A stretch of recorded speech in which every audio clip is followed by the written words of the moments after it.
ఓం శ్రీ మహాగణాధిపతయే నమః. ఓం శ్రీ మహాసరస్వతి నమః. ఓం శ్రీ గురుభ్యో నమః. హరి ఓం. అయ్యా నమస్కారం శాస్త్రి గారు. జాడొస్తండి, పర్వాలేదు. ఏం పర్వాలేదు, ఏం పర్వాలేదు. నేను పర్లేదు. నేను మీరు ఆ లింక్ ఉంది కదా, మీరు ఎప్పుడు అయినా ఎంటర్ అవ్వచ్చు. నేను ఈ లోపు నేను నడిపిస్తుంటాను.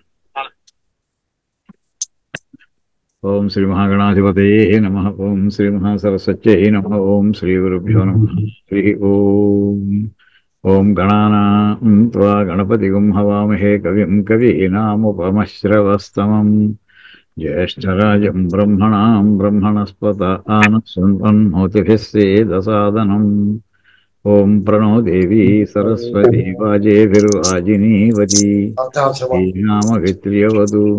ఓం నారాయణం పద్మభువం వసిష్ఠం శక్తిం చ తత్పుత్రపరాశరం చ వ్యాసం శుకం గౌడపదం మహాంతం గోవిందయోగీంద్రమథాస్య శిష్యం శ్రీశంకరాచార్యమథాస్య పద్మపాదం చ హస్తామలకం చ శిష్యం తంత్రోటకం వార్తికకారమన్యానస్మద్గురూన్ సంతతమానతోస్మి.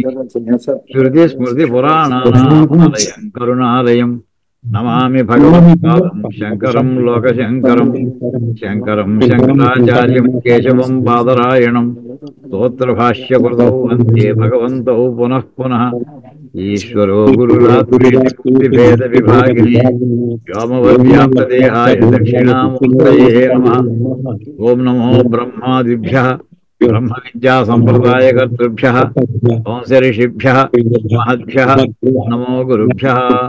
సర్వోపప్లవరహితః ప్రజ్ఞానఘనః ప్రత్యగర్థః బ్రహ్మైవాహమస్మి. ఓం పార్థాయ ప్రతిబోధితాం భగవతా నారాయణేన స్వయం వ్యాసేన గ్రథితాం పురాణమునినా మధ్యే మహాభారతం అద్వైతామృతవర్షిణీం భగవతీమష్టాదశాధ్యాయినీం అంబ త్వామనుసందత్య భగవద్గీతే భవద్వేషిణీం. నమోస్తుతే వ్యాస విశాల బుద్ధే ఫుల్లారవిందాయత పత్రనేత్ర ఏన త్వయా భారత తైలపూర్ణ ప్రజ్వాలితో జ్ఞానమయ ప్రదీపః. ప్రపన్న పారిజాతాయ తోత్రవేత్రైకపాణయే జ్ఞానముద్రాయ కృష్ణాయ గీతామృతధే నమః. వాచకః ప్రణవో యస్య క్రీడావస్త్వఖిలం జగత్ శృతిరాజ్ఞా వపుర్జ్ఞానం తం వందే దేవకీసుతం. సర్వోపనిషదో గావో దోగ్ధా గోపాలనందనః పార్థో వత్ససుధీర్భోక్తా దుగ్ధం గీతామృతం మహత్. వసుదేవ సుతం దేవం కంసచాణూరమర్దనం దేవకీ పరమానందం కృష్ణం వందే జగద్గురుం. భీష్మద్రోణతటా జయద్రథజలా గాంధార నీలోత్పలా శల్యగ్రాహవతీ కృపేణ వహినీ కర్ణేన వేలాకులా. అశ్వత్థామ వికర్ణఘోర మకరా దుర్యోధనావర్తిని సోత్తీర్ణా ఖలు పాండవైరణనదీ కైవర్తకే కేశవే. పారాశర్యవచః సరోజమూలం గీతార్థగంధోత్కటం నానాఖ్యానకకేసరం హరికథా సద్భానునా బోధితం.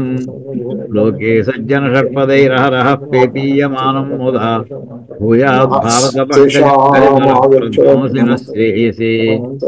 మోకం కరోతి వాచాలం పంగుం లంఘయతే గిరిం పరమానందమాధవం.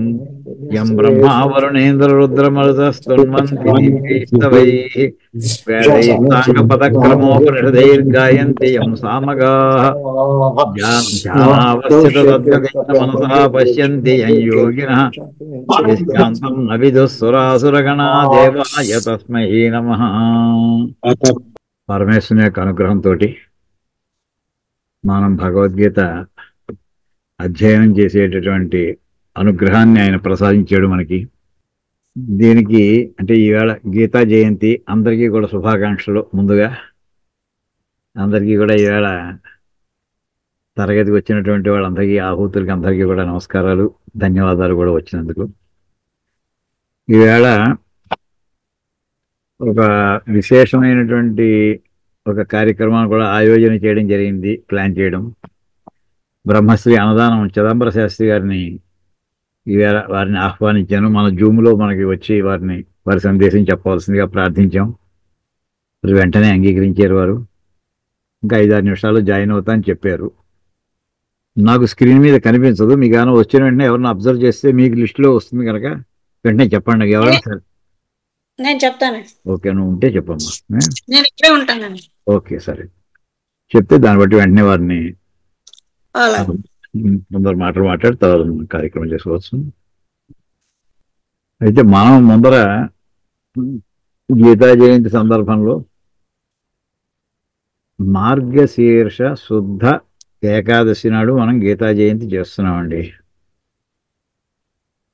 అంటే అర్థం ఏంటంటే గీతా జయంతి అంటే మనకి మహాభారత యుద్ధం ప్రారంభం అవడానికి ఇంకో అరగంట గంట ముందర చెప్పుకున్నటువంటి విషయం. దాన్ని బట్టి మనకి ఏమనిపిస్తుంది అంటే మహాభారత యుద్ధము మార్గశీర్ష శుద్ధ ఏకాదశి నాడు ప్రారంభమై ఉండాలి అని మామూలుగా వెంటనే మనం అనుకుంటాం. కానీ కాదండి. మహాభారత యుద్ధం మనకి మహాభారతం గ్రంథంలో లభించిన విషయం ప్రకారం అయితే అమావాస్య నాడు ప్రారంభమైందండి. మార్గశీర్ష శుద్ధ అమావాస్య నాడు ప్రారంభమైంది. మరి అలాంటప్పుడు అమావాస్య నాడు ప్రారంభమైందని ఈవేళ గీతా జయంతి అనడంలో అర్థం ఏంటి? అది వెంటనే ప్రశ్న వస్తుంది. దానికి మన వాళ్ళు ఎలా పెట్టినారంటే ఏ మాసంలో గీతా జయంతి వచ్చిందో ఆ మాసంలో వచ్చిన ఏకాదశి దానికి ప్రధానం పెట్టేస్తుంటారు. భీష్మ ఏకాదశి అన్నాం అనుకోండి, భీష్ముడు ఏకాదశి నాడు సిరియాన్ని వదిలిపెట్టలేదు, అష్టమి నాడు వదిలిపెట్టాడు. కానీ భీష్మ ఏకాదశి ఎందుకనంటే భీష్మాష్టమికి దగ్గరలో ఉన్నటువంటి ఏకాదశి. అంటే భీష్ముడు నిర్యాణం చెందినటువంటి తిథికి సంబంధించిన మాసం, అందులో వచ్చిన శుద్ధ ఏకాదశిని భీష్మ ఏకాదశి అన్నాం. అలాగే భగవద్గీత ఆవిర్భవించినటువంటి మాసం కనుక ఆ ఏకాదశిని గీతా జయంతి అని మనం పేరుతోటి మనం చెప్పుకుంటున్నామని నాకు అలా అనిపిస్తుంటుందండి. అయితే ఇందులో కృష్ణ పరమాత్మ యొక్క అవతార విశేషంలో ఇప్పుడు శ్రీరామ అవతారం కానీ శ్రీకృష్ణ అవతారంలో విలక్షణమైనటువంటి మిగతా అన్ని 8 అవతారాల కంటే కూడా వాళ్ళు అక్కడ చేసి చూపించారు, చెప్పి చూపించారు ఎలా జీవించాలో. అందులో కృష్ణ పరమాత్మది చిన్నప్పుడని కూడా కృష్ణలీలల కింద మనం చాలా సరదాగా వింటూ ఉంటాం, చదువుకుంటూ ఉంటాం, నవ్వుకుంటూ ఉంటాం, హాస్యంగా ఉంటుంది. ఆయన విరేపల్లిలోను బృందావనంలోను అక్కడ చేసినటువంటి లీలలన్నీ చూస్తుంటాను. అక్కడ ఉండగానే ఆయనకి నామకరణం చేయడానికి వచ్చినటువంటి నందుడు, మామూలుగా అతను కృష్ణ పరమాత్మ ఆ వేళ మిగతా ఆవులు మేపుకునే పిల్లలతోటే ఆడుకుంటున్నాడు అంతే. ఓ అక్షరాభ్యాసం కానీ ఓ చదువు సంధ్యలు కానీ ఇలాంటివి ఏమీ లేవు ఆ కుటుంబంలో. అంటే ఆ కుటుంబం యొక్క వాళ్ళ రిక్వైర్మెంట్స్ అవి, నందుడు యశోద వాళ్ళవి. నామకరణం కూడా వాళ్ళు ఏదో ప్రత్యేకించి చేద్దామని కూడా అనుకోలేదు వాళ్ళు. వసుదేవుడు దూరంగా ఉండి అక్కడ మానిటర్ చేసుకుంటున్నాడు. ఇప్పటికి కృష్ణుడికి రాముడికి ఇద్దరికి కూడా యుక్త వయసు వచ్చి నామకరణం చేసే వయసు వచ్చింది కనుక వీళ్ళకి నామకరణం చేయించాలి. చేయించేవాడు ఎలా ఉండాలి? ఆ వేళ ఉండేటటువంటి అత్యంత ప్రతిభావంతుడైనటువంటి జ్యోతిష్కుడు కావాలి. అలాంటి వాడు ఎవరు అని లెక్కేస్తుంటే గర్గ మహర్షి. ఆ వేళ గర్గ మహర్షిని మామూలుగా జ్యోతిష్ శాస్త్రంలో అష్టాదశ ప్రవర్తకులు అంటారండి. అంటే జ్యోతిష్ శాస్త్రాన్ని ప్రాపగేట్ చేసినటువంటి వాళ్ళు. ఒక్కసారి మీకు ఆ శ్లోకం చదివి వినిపిస్తుంది చూడండి. ఆ గర్గ మహర్షి అప్పుడు ఆ శ్లోకం వింటే అప్పుడు దాని గొప్పదనం తెలుస్తుంది మనకి. జ్యోతిష్ శాస్త్రం ప్రారంభించేప్పుడే ఎవరెవరు అసలు ఈ జ్యోతిష్ శాస్త్రాన్ని వృద్ధి చేసినటువంటి వాళ్ళు ఎవరు అని చెప్పు వస్తూ అక్కడ సూర్య చూడండి, పేర్లు వినండి, 18 మంది పేర్లు వస్తాయండి. అంటే చరిత్రకి అందని కాలాలకు చెందిన మహర్షులు వీళ్ళు. సూర్య పితామహో వ్యాసో వశిష్ఠ అత్రి పరాశరా కశ్యపో నారదో గార్గ్యో మరీచిర్ మను అంగిరా రోమశో పౌలశ్చైవ చ్యవనో యవనో భృగు శౌనక అష్టాదశాహ్యేదే జ్యోతిష్ శాస్త్ర ప్రవర్తకా. అందులో వచ్చేటటువంటి పేరండి గర్గ పదం. అంత మహానుభావుడు అంటే ఎంత ప్రముఖమైనటువంటి స్థానాన్ని ఆక్రమించి ఉంటే అతని పేరు లిస్టులో వస్తుంది. 18 మంది లిస్ట్ చెప్పారు. కొన్ని లక్షల మంది ఉండేవారు ఆవేళ. ఇంటింటికి మహానుభావులే, ఇంటింటికి శాస్త్ర పండితులే. అటువంటి వాళ్ళలో 18 మంది అంటే వీళ్ళు మహర్షులు, మామూలు మహర్షులు కాదు వీళ్ళు. వశిష్ఠ మహర్షి, అత్రి మహర్షి, పరాశరుడు ఎలాంటి వాళ్ళండి వీళ్ళు? వీళ్ళంతా mathematicians, astronomers, astrologers, beyond that also. అటువంటి వరుసలో చేరినటువంటి ఆ గర్గ మహర్షిని ఎన్నుకున్నాడండి వసుదేవుడు. పిలిచి, అయ్యా మీరు వెళ్ళి నందుడి ఇంటికి వెళ్ళి అక్కడ ఉన్నటువంటి ఆ ఇద్దరు పిల్లలకి కూడా మీరు నామకరణం చేసిరండి. నామకరణం చేయండి అని అన్నప్పుడు పీటల మీద కూర్చున్నాక ఇతని పేరు వాసుదేవుడు అని పెడతానని అన్నాడండి ఆయన. వెంటనే నందుడికి అనుమానం రాదండి, వసుదేవుడికి మా అబ్బాయికి సంబంధం ఏంటి అని అడిగేసాడు అతను. వెంటనే అనుమానం వస్తుంది, వాసుదేవుడు అతని పేరు అంటే. చెప్పేసాడండి ఆయన, ఇది ఒకసారి ఇతను వసుదేవుడు పుట్టినటువంటి పిల్లవాడయ్యా అని అన్నాడు. ఒకసారి అంటే మమ్మల్ని అంటే పూర్వజంలో ఏదో పుట్టాడు అనుకుంటాం, ఇక్కడ జరిగిందంటే ఒకసారి నిజంగా పుట్టిందంటే వసుదేవుడు సంతానమే. అలా చెప్పి చివరికి అంటే ఏంటి, రేపు పొద్దున మళ్ళీ ఆవేళే నందుడికి మొట్టమొదటిసారి తెలిసింది, అక్రూరుడు వచ్చి తీసుకెళ్ళినప్పుడే అయ్యే మా ఇందులో మా అబ్బాయి అనుకున్నాం. అలా కాకుండా మొట్టమొదటి నుంచి విత్తనం వేసి ఉంచాడు ఆయన గర్గ మహర్షి వస్తూనే. యశోదకి తెలియచ్చు, తెలియకపోవచ్చు, నందుడికి అయితే ముందు సూచన ఉంది. ఆ అక్రూరుడు తీసుకెళ్ళిపోతుంటే ఇంకా తప్పదు అనుకున్నారు. ఆ రకంగా పుట్టినటువంటి కృష్ణ పరమాత్మ చివరికి ఎక్కడ చేశారండి నామకరణం? బ్రహ్మాండమైన నందవంశం. ఆవేళ గోదానం, కృష్ణ పరమాత్మ పుట్టినప్పుడు 1,00,000 గోవులు దానం చేస్తాను అనుకున్నట్టండి. నందుడు 1,00,000 గోవులు అంటే ఎంత ఏరియా ఉండాలండి అసలు? ఎన్ని ఎకరాలు ఉండాలి? ఎన్ని వేల ఎకరాలు ఉంటే 1,00,000 ఆవులకి మేతకి సరిపోతుంటుంది అసలు? అంటే ఎంత పాడి పంట ఉన్నటువంటి దాంట్లో ఇదే ఇంట్లో ఎలా చేయాలి? హాల్లో ఎక్కడ చేయాలి? బ్రహ్మాండమైనటువంటి వీధిలో ఎక్కడో డయాస్మి పెట్టి చేయాలి. లేదండి, రహస్యంగా ఎవరికీ తెలియకుండా. ఎవరిని పిలవద్దన్నాడు గర్గ మహర్షి వచ్చి, ఎవరికి పిలవకండి. ఏం చేసి అప్పుడే పూతన ఈ కౌన్సిల్ గొడవలు ప్రారంభమయ్యాయి.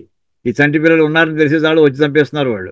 అందుచేత ఎవరికి తెలియకుండా సీక్రెట్గా గోశాలలో చేశారండి వీళ్ళిద్దరికి నామకరణం.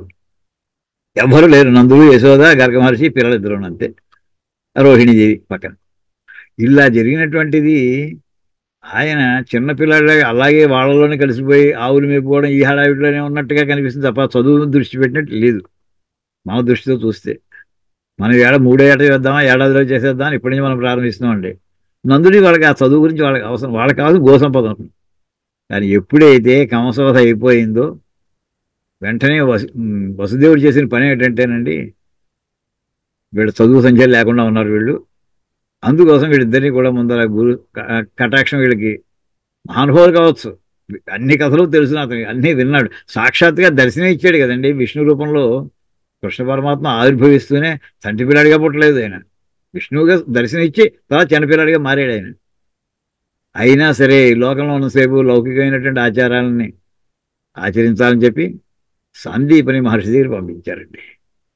అది మామూలుగా మనకి ఈ వేళ గీత, పరమార్థ గీత ఏదైతే ఉందో మనం వింటున్నామో దానికి మూలం ఎక్కడ పడిందంటే సాందీపని మహర్షి యొక్క ఆశీర్వచనం. లౌకికంగా తీసుకుంటే మీరు అది ఎక్కడ జరిగిందంటే ఉజ్జయిన్ అండి. సాందీపని మహర్షి యొక్క ఆశ్రమం ఉజ్జయిన్లో ఉంటుంది, మీరు వెళ్ళే ఉంటారు, చాలాసార్లు చెబుతుంటాను. ఆ ఉజ్జయిన్లో ఉన్నటువంటి అక్కడ శివాలయం ఒకటి ఉందండి. ఆ ఒక్కచోటే నేను చూసిన నంది నుంచుని ఉంటుందండి. అన్ని చోట్ల నంది, ఏ శివాలయంలో నంది పడుకుని ఉంటుంది. కానీ ఉజ్జయిన్లో సాందీపని ఆశ్రమం మళ్ళీ ఇంకోసారి ఎప్పుడైనా చూడకపోతే, గమనించి ఉండకపోతే ఒకసారి చూడండి ఎప్పుడైనా. చిన్న నందే కానీ అది 4 కాళ్ళ మీద నుంచున్నటువంటి నంది అండి, నుంచుని ఉంటుంది ఆ శివాలయంలో. అక్కడ ఆయన 64 రోజుల్లో మొత్తం సమస్త విద్యల్ని ఆయన గురుముఖత వారు ఉపదేశం తీసుకోవడం అంతే, ఆయనకి రాదని కాదు. అప్పటి నుంచి పూర్తిగా ఎవ్వరికీ పొందనటువంటి, వ్యాసాదులు కూడా చూడలేనటువంటి విద్వత్తును సంపాదించగలిగాడండి. వ్యాస మహర్షి సామాన్య విద్వాంసుడా? పరాశరుడు వాళ్ళ తండ్రి, తాత, ముత్తాత ఎలాంటి వంశండి? వశిష్ఠుడు శక్తే పౌత్రం అకల్మషం పరాశరాత్మయం మంది ఏమిటంటే 5-6 జనరేషన్సా పాండిత్యంలో మళ్ళీ తిరుగు లేకుండా ఉన్నటువంటి మహాకుటుంబం అది. అటువంటి దాంట్లో పుట్టినటువంటి వ్యాస మహర్షిని కూడా సమ్మోహితం చేయగలిగేటువంటి స్థాయిలో వెళ్ళాడు. అంటే పరమాత్మగా మనం ఇలా అన్వయిస్తాం, పరమాత్మగా పెట్టకండి. అయ్యా చిదంబర శాస్త్రి గారు స్వాగతం. నమస్కారం అండి చిదంబర శాస్త్రి గారు. నమస్కారం అండి శాస్త్రి గారు, నేను అసాను మాట్లాడుతున్నానండి. అది ఇప్పుడు దర్శనం ఇచ్చారు స్వామి. అయ్యా నమస్కారం. నమస్కారాలు. కులాసా ఉన్నారా? కులాసానండి. నమస్కారం గురుగారు. ఈవేళ మీ రాక కోసం ఎదురు చూస్తున్నాం. చిదంబర శాస్త్రి గారు, ఈవేళ మీరు రావడం మా అందరి యొక్క అదృష్టంగా భావించుకుంటున్నాం. పరమేశ్వరుని యొక్క లైట్ లైట్ ఆ అనుగ్రహాన్ని ఇవి కావాలి. పూర్తిగా పొందినట్టుగా భావించుకుంటున్నాం. మీ మాట బాగానే వినిపిస్తోందండి నాకు. నా మాట మీకు వినిపిస్తోందా శాస్త్రి గారు? మాట వినిపిస్తోందా? శుక్లాంబరధరం విష్ణుం శశివర్ణం చతుర్భుజం ప్రసన్నవదనం ధ్యాయేత్ సర్వవిఘ్నోపశాంతయే. ఆపదామపహర్తారం దాతారం సర్వసంపదాం లోకాభిరామం శ్రీరామం భూయో భూయో నమామ్యహం. బుద్ధిర్బలం యశోధైర్యం నిర్భయత్వమరోగత అజాడ్యం వాక్పటుత్వం చ హనుమత్స్మరణాద్ భవేత్. యత్ర యోగేశ్వర కృష్ణో యత్ర పార్థో ధనుర్ధరః తత్ర శ్రీర్విజయో భూతిర్ధ్రువా నీతిర్మతిర్మమ. బ్రహ్మశ్రీ వేదమూర్తులు, వేదస్వరూపులు శ్రీ రేమెళ్ళ అవధాని గారికి, వారి శిష్య బృందము, పరివారం అందరికీ కూడా నమస్కృతులు, గీతా జయంతి శుభాకాంక్షలు. ఈరోజు చాలా పర్వదినం, గీతా జయంతి మనం చేసుకుంటున్నాం. ఇవాళ గీతా జయంతి చేసుకోవటానికి కారణం ఏమిటి, ఇది ఎంతవరకు సముచితము అని అంటే, ఇవాళే చేసుకోవాలి అనేది యథార్థం, దాంట్లో సందేహం లేదు. ఎందుకు కొంత సందేహం అంటే దానికి ఆస్కారం, కారణం ఉన్నది. ఏమిటంటే, అసలు కురుక్షేత్ర సంగ్రామం ఆరంభం జరిగి కార్తీక బహుళ అమావాస్య నాడు ఆరంభమైందండి. మనం శుభకార్యాలకి చంద్రబలం, మంచి ముహూర్తాలు అవి చూసుకుంటాం. ఇది యుద్ధం. ఈ యుద్ధానికి పెట్టిన ముహూర్తం మాత్రము అమావాస్య నాడు పెట్టబడ్డది. అలాగే ఉంటాయి ముహూర్తాలు. ఆ రోజున త్రిస్పృక్ తిథి అని కూడా చెప్తారు. 3 తిథులు స్పర్శ ఉన్నది అని చెప్పి, యుద్ధాలకు కూడా తగినటువంటి ఏవో ముహూర్తాలు చూస్తారు దానికి తగ్గ రీతిలో. మరి యుద్ధం ఆరంభమైన రోజునే అర్జునుడు సంసతే హస్తాత్, నా ధనుస్సు చేతి నుంచి జారిపోతోంది, నేను యుద్ధం చేయలేను అని చెప్పి అస్త్ర సన్యాసం చేయబోయాడు. చేస్తే అప్పుడు కృష్ణ పరమాత్మ క్షుద్రం హృదయ దౌర్బల్యం చక్తువత్తిష్ట పరంతప అని చెప్పి యుద్ధానికి ఉద్యుక్తుని చేశాడు. అందుకోసమని అనేక విషయాలు చెప్పాడు. అది మొట్టమొదటి రోజున యుద్ధరంగంలో కృష్ణ పరమాత్మ చేత భగవద్గీతగా చెప్పబడ్డది. ఇది మనకు తెలిసిన విషయం. భీష్మ పర్వంలో వస్తుంది, 18 అధ్యాయాలు. మరి కురుక్షేత్ర సంగ్రామము కార్తీక బహుళ అమావాస్య నాడు ఆరంభమైనప్పుడు, మొదటి రోజునే భగవద్గీత చెప్పబడినప్పుడు, గీత మరి అవ్వాళే జయంతి జరగాలి కదా అనేది ప్రశ్న. మొదటి రోజే కదండి భగవద్గీత ఉపదేశం జరిగింది. మరి మార్గశిర శుద్ధ ఏకాదశి ఎందుకు చేస్తున్నాము అని అంటే దానికి ఒక కారణం ఉన్నది. మనకి కృష్ణ పరమాత్మ భగవద్గీత చెప్పటం అనేది కురుక్షేత్ర సంగ్రామం మొదటి రోజున జరిగింది. కానీ యథార్థంగా ఈ భగవద్గీత బయటికి వచ్చినది ఎప్పుడు అని అంటే మార్గశిర శుద్ధ ఏకాదశి. ఎలాగూ మొట్టమొదట కురుక్షేత్ర సంగ్రామంలో కౌరవుల పక్షాన భీష్మ పితామహుడు యుద్ధం చేశాడు. భారతంలో మనకి ఎవరెవరు ఎన్ని రోజులు యుద్ధం చేశారో చక్కగా చిన్న కందపద్యంలోనే చెప్పబడ్డది. 10 దినములు 5 ప్రొద్దులు 11 2 నొక్క పగలున్ రేయున్ కథనము సరిపిడి నదిసుత గురు శల్య గురు కర్ణశల్య నాగపురీసులు అని చెప్పి ఓ చిన్న పద్యంలో చెప్పబడ్డది. యుద్ధం ఎవరెవరు ఎన్ని రోజులు చేశారు అంటే 10 దినములు 5 ప్రొద్దులు 11 2 1 పగలు 1 రేయి 5గురు యుద్ధం చేశారు. అంటే ప్రధాన సైన్యాధ్యక్షులుగా ఉండి యుద్ధం చేసిన వాళ్ళు అన్నమాట వీళ్ళు. ఎవరెవరు? మొట్టమొదట భీష్మాచార్యుడు, నదిసుత అంటే భీష్ముడు, ఈయన 10 దినములు. గురు రెండవాడు ద్రోణుడు, ఆయన ఎన్ని రోజులు? 10 దినములు 5 ప్రొద్దులు 5 రోజులు ద్రోణాచార్యుడు. 11 2 ఎవరు? నదిసుత, గురు, కర్ణుడు 2 రోజులు యుద్ధం చేశాడు. భీష్ముడు 10 రోజులు, ద్రోణుడు 5 రోజులు, కర్ణుడు 2 రోజులు, 1 పగలు రేయును. పగలేమో శల్యుడు, రాత్రి చేసిన వాడేమో అశ్వత్థామ. ఈ విధంగా దుర్యోధనుడి చే సైన్యాధ్యక్ష పదము పొంది యుద్ధం చేసిన వాళ్ళలో మొట్టమొదట భీష్మాచార్యుడు యుద్ధం ఎన్ని రోజులు చేశాడంటే 10 దినములు. 10 రోజులు భీష్మాచార్యుడు యుద్ధం చేశాడు. 10 రోజులు యుద్ధం చేశాక ఆయన అస్త్ర సన్యాసం చేశాడు. అంబ ఎదుర్కొనటం జరిగింది. దాంతో ఆయన అస్త్ర సన్యాసం చేశాడు. ఎప్పుడైతే ఆయన పడిపోయి అంపశయ్యని అధివసించాడో చాలా కీలకమైనటువంటి ఘట్టం ఇది. కౌరవపక్షాన చాలా ముఖ్యమైనటువంటి వాడు పితామహుడు భీష్ముడు నేల కొరగటము అని అంటే ఇది తప్పకుండా ధృతరాష్ట్రుడి చెవిన వేయవలసినటువంటి అవసరం. అందుకోసం సంజయుడు ధృతరాష్ట్రుడి దగ్గరికి వెళ్ళాడు.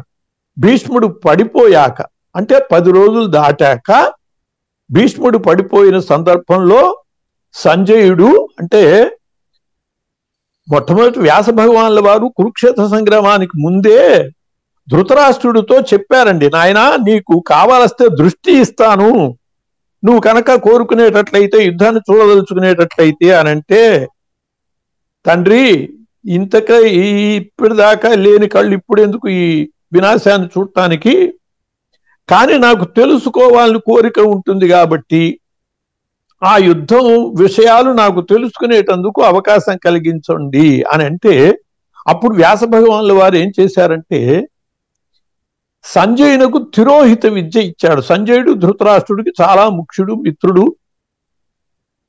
ఆత్మీయుడు. ఆ సంజయుడికి తిరోహిత విద్య ఇచ్చాడు. ఆ తిరోహిత విద్యతో సంజయుడు యుద్ధ రంగంలో స్వేచ్ఛగా తిరగగలిగ అవకాశం ఉంది. ఎక్కడికైనా వెళ్ళగలడు. ఆయనకి ఆయుధాలు కానీ బాణాలు కానీ వాళ్ళు కొట్టుకునేవి ఈయనేమి చెయ్యవు. అలాంటి శక్తి ఇచ్చి సంజయుడు యుద్ధ రంగం అంతా కూడా తిరుగుతూ అన్ని పరిశీలించి ధృతరాష్ట్రుడికి చెప్పేటందుకు అవకాశం కలిగించాడు వ్యాస భగవాన్. 10 రోజులు యుద్ధం జరిగేదంతా చూశాడు సంజయుడు. ఎప్పుడైతే భీష్ముడు పడిపోయాడో ఈ విషయం వెంటనే చెప్పాలి కాబట్టి పరిగెత్తుకుంటూ వెళ్ళాడు ధృతరాష్ట్రుడి దగ్గరికి. వెళ్ళినప్పుడు అప్పుడు అడిగాడు. మొట్టమొదటి శ్లోకం మనకి భగవద్గీతలో, ధర్మక్షేత్రే కురుక్షేత్రే సమవేతాయుత్సవ మామకా పాండవాశ్చైవ కిమకుర్వత సంజయ అని చెప్పి ధృతరాష్ట్రుడు సంజయుడిని ప్రశ్నించటం మొట్టమొదటి శ్లోకం. అంటే అర్థం ఏమిటన్నమాట, ఈ భగవద్గీత సంజయ ధృతరాష్ట్ర సంవాద రూపంలో బయటకు వచ్చింది. అంత క్రితము కార్తీక బహుళ అమావాస్య నాడు చెప్పినా అది సమాజానికి అందలేదు. ఈ సమాజానికి అందింది ఎప్పుడు? యుద్ధం తర్వాత 10 రోజుల తర్వాత, అంటే కార్తీక బహుళ అమావాస్య తర్వాత 10 రోజులంటే మార్గశిర శుద్ధ దశమి. ఈ 10 రోజుల యుద్ధంతో ఆయన పడిపోయాక 11వ రోజు సంజయుడు ధృతరాష్ట్రుడి దగ్గరికి రావటము. ఏం జరిగింది అని అంటే, యుద్ధరంగంలో మొట్టమొదట జరిగినటువంటి ఘట్టం ఇట్లా అర్జునుడు అస్త్ర సన్యాసం చేయబోతే కృష్ణ పరమాత్మ ఆయనకి ఉపదేశించినటువంటి భగవద్గీతనంతా కూడా సంజయుడు చెప్పాడు ధృతరాష్ట్రుడికి. అందువల్ల మొట్టమొదట ఈ భగవద్గీత ఎప్పుడు వెలువడింది అన్నమాట 10 దినముల తర్వాత 11వ రోజున, అంటే మార్గశిర శుద్ధ ఏకాదశి నాడు సంజయుని చేత ధృతరాష్ట్రునికి చెప్పబడ్డది. కాబట్టి ఈ రోజునే గీత పుట్టినట్లు, అందువల్ల ఈ రోజునే మనం గీతా జయంతి చేసుకుంటున్నాము. అంటే మనకి తెలియాలి, విషయం తెలియాలి. యుద్ధం ఎప్పుడు మొదలైందో తెలియకపోతే ఏమనుకుంటారంటే మొట్టమొదటి రోజే భగవద్గీత చెప్పాడు కాబట్టి మార్గశిర శుద్ధ ఏకాదశి నాడే యుద్ధం ఆరంభమైంది అని అనుకునే ప్రమాదం ఉన్నది. అందువల్ల ఉన్న విషయం చెప్పడం జరిగింది. కార్తీక బహుళ అమావాస్య నాడు యుద్ధం మొదలైంది. 10 రోజులు భీష్మ పితామహుడు యుద్ధం చేసి పడిపోయాడు. 11వ రోజు సంజయుడు ధృతరాష్ట్రుడి దగ్గరికి వెళ్ళి ఈ భగవద్గీతకు సంబంధించినటువంటి విషయం అంతా కూడా చెప్పబడ్డది. కాబట్టి ఈ రోజున భగవద్గీత జయంతి చేసుకుంటున్నాం, మనం చేసుకోవాలి. ఇదే శాస్త్ర విధానం. కాబట్టి ఎప్పుడు భగవద్గీత పుట్టింది అనేది తెలుసుకున్నాం. ఎక్కడ పుట్టింది అని అంటే కురుక్షేత్రంలో కృష్ణ పరమాత్మ చేత చెప్పబడ్డది. సంజయుడు చెప్పినా కూడా ఇక్కడ చెప్పబడ్డది అక్కడే కురుక్షేత్రంలోనే పుట్టినట్లు అది సంజయుడు చెప్పాడు. కురుక్షేత్రం హర్యానా రాష్ట్రంలో ఉన్నది, ప్రస్తుతపు హర్యానా రాష్ట్రంలో ఉంటుంది. అటువంటి ఈ భగవద్గీత ఎవరికి చెప్పబడ్డది అనంటే, ఇక్కడ చాలా మంది ఈ భగవద్గీత ఏదైనా చిన్నవాళ్ళు కనుక భగవద్గీత చెప్పమని అడిగినా, లేదు మనం చదువుకుంటుంటే వాళ్ళ దగ్గరకు వచ్చి ఇప్పుడే ఎందుకు లేరా వీళ్ళు అని చెప్పి మనమే వాళ్ళని పక్కకి తప్పించేటటువంటి పరిస్థితి ఉన్నది పెద్దవాళ్ళు. కానీ యథార్థంగా ఈ భగవద్గీత ముసలి వాళ్ళ కోసం చెప్పలేదండి కృష్ణ పరమాత్మ. శ్రోత భగవద్గీత ఎవరికి చెప్పాడు? అర్జునుడికి చెప్పాడు, యువకుడికి చెప్పాడు కృష్ణ పరమాత్మ. కాబట్టి అందువల్లనే పెద్దలు చెప్పారు, యువైవ ధర్మశీల స్యాత్ అని. అన్నీ ఉడిగిపోయాక ఎందుకు ఏ పనికి పనికిరానప్పుడు ధర్మకార్యాన్ని స్వీకరించటం కాదు. ఇంకేది చేయలేము కాబట్టి భజనలు చేయటము, దేవుని స్మరించటము, పుణ్యకార్యాలు చేయటం కాదు. యువైవ ధర్మశీల స్యాత్, యువకులుగా ఉండంగానే ధర్మశీలుడు కావాలి.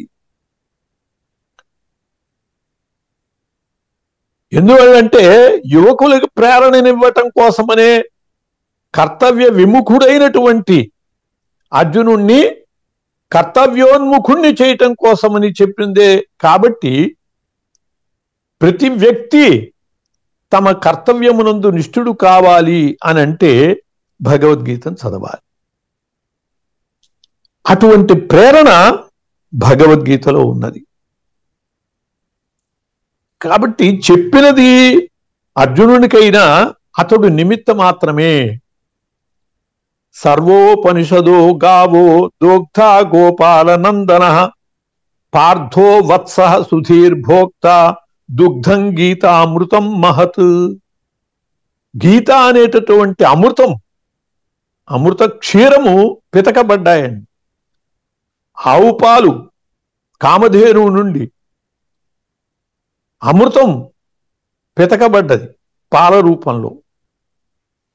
దాన్ని చక్కటి ఉపమానం చెప్పారు. ఎలాగూ సర్వోపనిషదో గావః, ఉపనిషత్తులన్నీ గోవులు, గోవు ఉపనిషత్తులే గోవులు. దోగ్ధ గోపాలనందన, పితికేవాడు కృష్ణ పరమాత్మ. అంటే భగవద్గీత అనేటటువంటిది ఉపనిషత్ సారమే.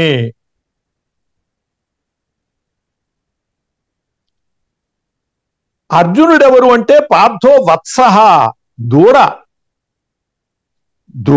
ఇప్పుడు ఆవు పాలన్నీ కూడా దూడే తాగుతుందండి, దూడకు వదిలేస్తామా? దూడను ఎందుకు వినియోగించుకుంటాము అంటే కేవలం చేపుకోవటానికి. చివరిలో వదులుతాం దానికి కావలసినటువంటి పాలు. అది హింస కాదు. అలా కాకుండా మొత్తం పాలు వదిలేసేట్లయితే దానికి జబ్బు చేస్తుంది, ఆ దూడ కూడా పనికిరాదు. కాబట్టి గోక్షీరం అంతా కూడా దూడ కోసమనే కాదు. పార్థో వత్సః, దూడ కేవలం చేపుకోవటానికి ఉపయోగపడుతుంది. ఆ దూడ ఉంటేనే ఆవు చేపుకుని మనకి పాలు ఇస్తుంది.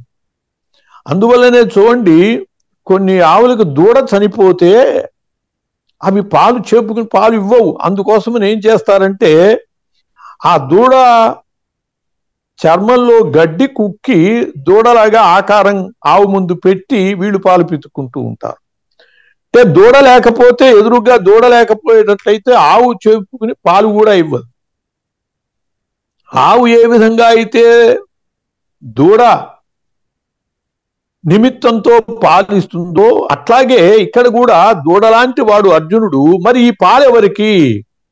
సుధీర్భోక్తా, పండితులు భక్తులు అయిన వాళ్ళందరూ ఈ పాలకి భోక్తులు. అంటే మనం అందరి కోసమనినే కృష్ణ పరమాత్మ భగవద్గీత చెప్పాడు, కేవలం అర్జునుడి కోసమని కాదు. అదేదో ఆయనకి చెప్పింది కాబట్టి ఆయన కోసమనేనండి, మనం ఎందుకు చదువుకోవటము, ఇట్లాంటి అనవసరపు ఆలోచనలు వస్తూ ఉంటాయి. అందుకోసమని చక్కగా చెప్పబడ్డది. నిమిత్త మాత్రుడు మాత్రమే అర్జునుడు. మనమందరం కూడా ఈ భగవద్గీత విషయంలో దాన్ని అందుకోవలసినటువంటి వాళ్ళమే. ఎందుకు చెప్పాడు కృష్ణ పరమాత్మ ఈ భగవద్గీత అనంటే, కర్తవ్య విముఖుడైనటువంటి వాణ్ణి కర్తవ్యోన్ముఖుణ్ణి చేయటం కోసమని భగవద్గీత చెప్పబడ్డది. అర్జునుడు యుద్ధరంగంలో ప్రవేశించి క్షత్రియ ధర్మాన్ని పక్కన పెట్టి ఆ యుద్ధరంగంలో కనపడ్డటువంటి బంధువులని వాళ్ళని చూసేటప్పటికి వీళ్ళనా నేను చంపేది అని చెప్పి ఒక విధమైనటువంటి మోహంలో పడిపోయాడు.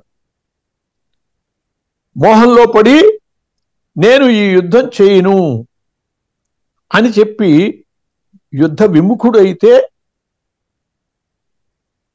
అది నీ కర్తవ్యము, కర్తవ్యం చేసి తీరాలి అని చెప్పి కృష్ణ పరమాత్మ చెప్పి యుద్ధానికి ఉన్ముఖుణ్ణి చేసినటువంటి సంఘటనే భగవద్గీత. ఆయన్ని సుముఖుణ్ణి చేయటం కోసం, యుద్ధానికి సుముఖుణ్ణి చేయటం కోసమని ఇంత చెప్పవలసి వచ్చింది. 18 అధ్యాయాల భగవద్గీత చెప్పవలసి వచ్చింది. అటువంటి భగవద్గీత ఎంత గొప్పది అనేటటువంటిది, దాని యొక్క విశిష్టతని మనమే కాదండి, విదేశీయులు కూడా చాలా మంది మెచ్చుకున్నటువంటి వాళ్ళు ఉన్నారు, చాలా మంది అనుసరించినటువంటి వాళ్ళు ఉన్నారు, ఆ ఫలితాలు పొందినటువంటి వాళ్ళు ఉన్నారు. ప్రపంచంలోనే గొప్ప సైంటిస్టు ఐన్స్టీన్, అందరికీ తెలిసినటువంటి వాడు. అంతటి సైంటిస్ట్ అయినటువంటి ఐన్స్టీన్ దగ్గరికి ఒక వ్యక్తి వెళ్ళి ఒక ప్రశ్న వేశాడు. అయ్యా, మీరు ఇంత గొప్ప సైంటిస్ట్ అయ్యారు, ఇంత మేధావి అయ్యారు, ఇంత గొప్పవారు కావటంలో వినపట్టలేదా? ఇంత గొప్పవారు కావటంలో మీకు ప్రేరణ ఏమిటి అని చెప్పి అడిగాడు ఆ వ్యక్తి. అడిగితే అప్పుడు ఐన్స్టీన్ ఆ వ్యక్తిని తీసుకువెళ్ళి తన లైబ్రరీలోకి తీసుకువెళ్ళాడు. తీసుకువెళ్ళి నేను ఇంత గొప్పవాణ్ణి కావటానికి నాకు ప్రేరణ ఇది అని చెప్పి ఆ లైబ్రరీలోంచి ఒక పుస్తకం తీసి అతనికి చూపించాడండి. ఆ పుస్తకం భగవద్గీత. విదేశీయుడు, ప్రపంచ విఖ్యాత మరి సైంటిస్ట్ అయినటువంటి ఆయనకే భగవద్గీత ప్రేరణ అయింది అంటే భగవద్గీత ఎవరి కోసం అని చెప్పినది, అది ఎంత విశిష్టమైనటువంటిది అని తెలుసుకోవటానికి అంతకంటే మనకి నిదర్శనం ఏం కావాలి? అంతేకాదు, విమతస్థులు వాళ్ళు ఇది కేవలం హిందువుల కోసమని అని అనుకోవటం కూడా పొరపాటే. యావత్ సమాజానికి కృష్ణ పరమాత్మ సందేశంగానే భగవద్గీతనిచ్చాడు అర్జునుడిని అడ్డం పెట్టుకుని. ఒకప్పుడు జలాలుద్దీన్ అని చెప్పి ఒక పాకిస్తానీయుణ్ణి జైలు చేయటం జరిగిందండి. భారత జైల్లో ఉండి ఆ జలాలుద్దీను భగవద్గీతని పఠించాడు. భగవద్గీత యొక్క విశిష్టతని తెలుసుకుని చాలా మెచ్చుకుని అతను జైలు నుంచి విడుదలయ్యాక పాకిస్తాన్ వెళ్ళి ఉర్దూలో భగవద్గీతని అనువాదం చేశాడు. జలాలుద్దీన్ అనే అతను ఒక మహమ్మదీయుడు. ఐన్స్టీన్ పుట్టుకతో ఆయన క్రైస్తవుడు. కాబట్టి మతములకు అతీతంగా భగవద్గీత ప్రపంచం అంతటి చేత స్వీకరింపబడ్డది. మనం కేవలం ఉదాహరణకి ఇద్దరిని చెప్పుకున్నాం కానీ ప్రపంచవ్యాప్తంగా గీతను అనుసరించేటటువంటి వాళ్ళు లక్షలాది మంది ఉన్నారు. ఒక హిందువులే కాదు. అంత గొప్పది భగవద్గీత. ఇటువంటి భగవద్గీత యొక్క ప్రేరణని, ప్రచారాన్ని చూడలేనటువంటి వాళ్ళు కూడా విమతస్థులు కొందరు లేకపోలేదు. రష్యాలో దీని మీద కేసు వేశారండి, భగవద్గీతని నిషేధించాలి అని చెప్పి. ఎందుకుట అంటే ఇది యుద్ధ ప్రేరకము అని వాళ్ళు దానికి చెప్పినటువంటిది. అంటే కృష్ణ పరమాత్మ భగవద్గీత చెప్పి చివరికి ఆయనకి ఇచ్చినటువంటి సందేశం ఏమిటి అని అంటే యుద్ధం చేయించాడు, అందువల్ల భగవద్గీత యుద్ధ ప్రేరకం కాబట్టి దీన్ని నిషేధించాలి అని చెప్పి దాని మీద కేసు పెడితే చాలా దాని మీద వాదోపవాదాలు జరిగాయి. శాంతి కాముకులైనటువంటి వాడు ఈ భగవద్గీతను అనుసరించారు. కేవలం యుద్ధ ఉన్మాదులు కాదు అనుసరించింది. మరి ఐన్స్టీన్ యుద్ధోన్మాదే? అంత కాదండి. గాంధీ మహాత్ముడి చేతిలో ఎప్పుడు భగవద్గీత ఉండేది. ఆయన యుద్ధ విముఖుడు, యుద్ధ వ్యతిరేక, సత్యాగ్రహవాది.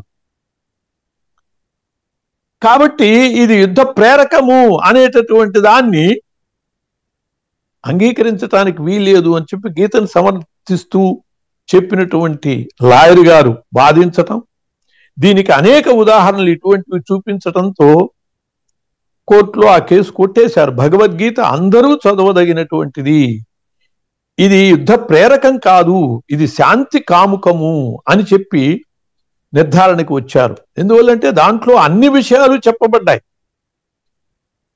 కృష్ణ పరమాత్మ భగవద్గీత రూపంలో అన్ని యోగాలు చెప్పాడు. అటువంటి భగవద్గీత ఎంతో మహత్తు కలదండి. సాక్షాత్తు దైవస్వరూపమే. మనకి కొన్ని సంఘటనలు చాలా ఆశ్చర్యం కలిగిస్తాయి. అది సాక్షాత్తు భగవంతుని నోటి నుంచి వచ్చింది కాబట్టి అది పూర్తి సత్యం. అందులో కృష్ణ పరమాత్మ చెప్పాడు, అనన్యాశ్చింతయంతో మాం ఏ జనా పర్యుపాసతే తేషాం నిత్యాభియుక్తానాం యోగక్షేమం వహామ్యహం అని చెప్పి. అన్యచింతనని వదిలి నన్నే ఎవరైతే ఉపాసిస్తారో వాళ్ళ యొక్క యోగక్షేమాలు నేను చూస్తాను అని చెప్పి కృష్ణ పరమాత్మ చెప్పాడు. ఒక పండితుడు పాపం భగవద్గీత యందు చాలా నిష్ట కలిగినటువంటి వాడు, రోజు భగవద్గీత పారాయణ చేసేవాడు. పాండిత్యం అయితే ఉన్నది కానీ కడు దరిద్రుడు, చాలా దారిద్ర్య బాధల్లో ఉంటూ ఉండేవాడు. ఈ నిత్యం పారాయణ చేస్తున్నా కూడా భగవంతుడు నాకు ఏమి చేశాడు అని చెప్పి ఆయన కోపం వచ్చింది. ఇదంతా అబద్ధము, కృష్ణ పరమాత్మ చెప్పింది. ఇన్ని రకాల నేను బాధలు పడుతూ ఉంటే నా దిక్కు ఆయన ఏం చూశాడు అని చెప్పి ఆయన కోపం వచ్చి ఈ భగవద్గీతలో ఉన్నటువంటి అనన్యాశ్చింతయంతో మామే జనా పర్యుపాసతే తేషాం నిత్యాభియుక్తానాం యోగక్షేమం వహామ్యహం అన్న శ్లోకాన్ని బరా పెన్నుతో కొట్టేసి కోపంతో వెళ్ళిపోయాడు. ఇంట్లోంచి బయటికి వెళ్ళిపోయాడు. ఎక్కడో వెళ్ళాడు. ఆ కోపంతో ఎప్పటికో ఇంటికి చేరుకున్నాడు. ఆయన వెళ్ళిపోయాక ఒక కుర్రాడు ఒక బియ్యం బస్తా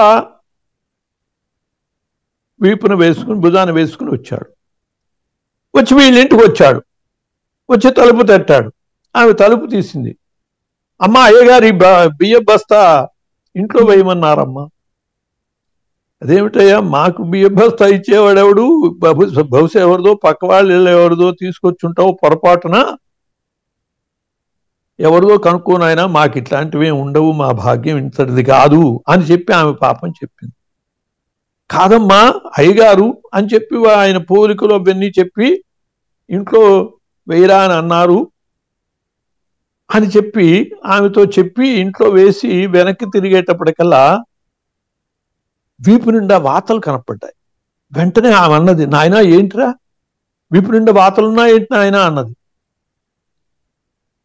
వెంటనే వాడు అన్నాడు, అమ్మా మా అయ్యగారికి నా మీద కోపం వచ్చి వీపంతా గీరి పారేశాడు అని చెప్పి వెళ్ళిపోయాడు. ఆ తర్వాత ఇంటికి వచ్చాడు ఈ పండితుడు. ఇంటికి వచ్చేటప్పటికి భార్య చెప్పింది, ఏమండి ఎవరో కుర్రాడు బియ్యం బస్తా వేసి వెళ్ళాడండి. అదే మన ఇంటికి బియ్యం బస్తా వేయటం ఏమిటే, ఏమోనండి మీ పోలికలు అవన్నీ కూడా చెప్పాడు మీరే అని. పాపం ఏంటోనండి వాళ్ళ యజమానిత ఎవరో ఒళ్ళంతా వీపంతా గీకి పారేశాడు, అది చూసేటప్పటికి నాకు బాధేసిందండి అన్నది ఆమె పాపం. అప్పుడు కళ్ళు తిరిగిపోయాయి ఆ పండితుడికి. అయ్యో ఎంత పాపం చేశాను నేను, అనన్యాశ్చింతయంతో మాం అనే శ్లోకం అబద్ధము అని చెప్పి దాన్ని నేను పెన్నుతో అలా గీతలు గీసి కొట్టేసా. సాక్షాత్తు అది కృష్ణ స్వరూపం అన్నమాట. నేను చేసిన పొరపాటు అదిగో ఆ కృష్ణ పరమాత్మ మీదే ఆ గీతలు పడ్డాయన్నమాట అని చెప్పి గ్రహించి చాలా బాధపడ్డాడు. నిజంగా కూడా జరిగినది అది. అంటే భగవద్గీత స్వరూపం, కృష్ణ పరమాత్మ స్వరూపం అది భగవద్గీత. నిజమైనటువంటి పండితుడు, నిజమైనటువంటి భక్తుడు కాబట్టి అతను ఆక్రోశంతో చేసినటువంటి, బాధతో చేసినటువంటి ఆ పని నిజంగానే అతని మీద ప్రభావం చూపినట్లుగా ఆయన నిరూపించాడు. కృష్ణ పరమాత్మే ఆ బియ్యం బస్తా తీసుకొచ్చి వేసి వెళ్ళాడన్నమాట. గీతా స్వరూపుడే.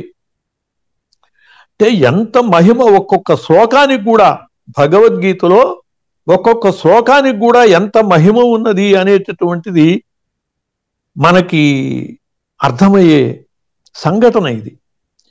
ఇలాంటివి ప్రతి శ్లోకానికి చాలా విశిష్టమైనటువంటిదండి.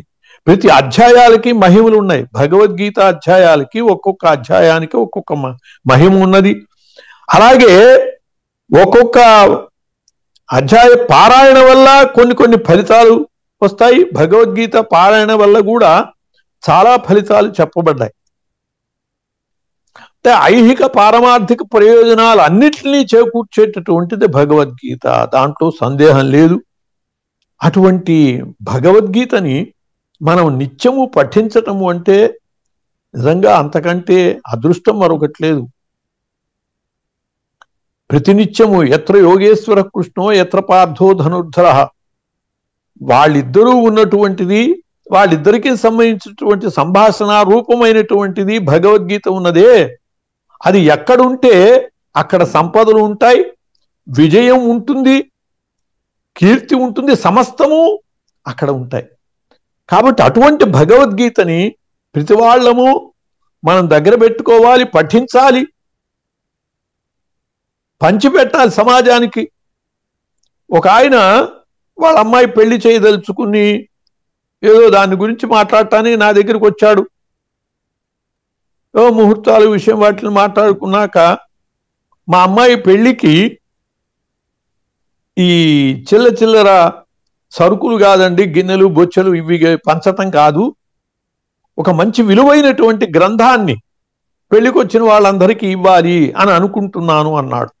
నేను చాలా సంతోషించాను. మంచిది నాయన, అలాగే చేయండి, మీరే సలహా చెప్పండి గురువు గారు, ఏం పుస్తకం ఇవ్వమంటారు అని అడిగాడు. అనేటప్పటికి భగవద్గీత నాయన అన్నా. అయ్యో భగవద్గీత అప్పుడు కదా అన్నాడు. అంటే అతని ఉద్దేశం ఏంటంటే భగవద్గీత శుభకార్యాలలో పంచేది కాదు అని అతని అభిప్రాయం. ఓ భ్రాంతి.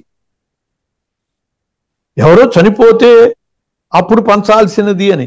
ఎంత దురదృష్టకరమైనటువంటి భ్రాంతి సమాజంలో ఉన్నదో. నిజంగా ఇది బాధాకరమైనటువంటి విషయం. నిజంగా సమాజంలో చూస్తున్నాం.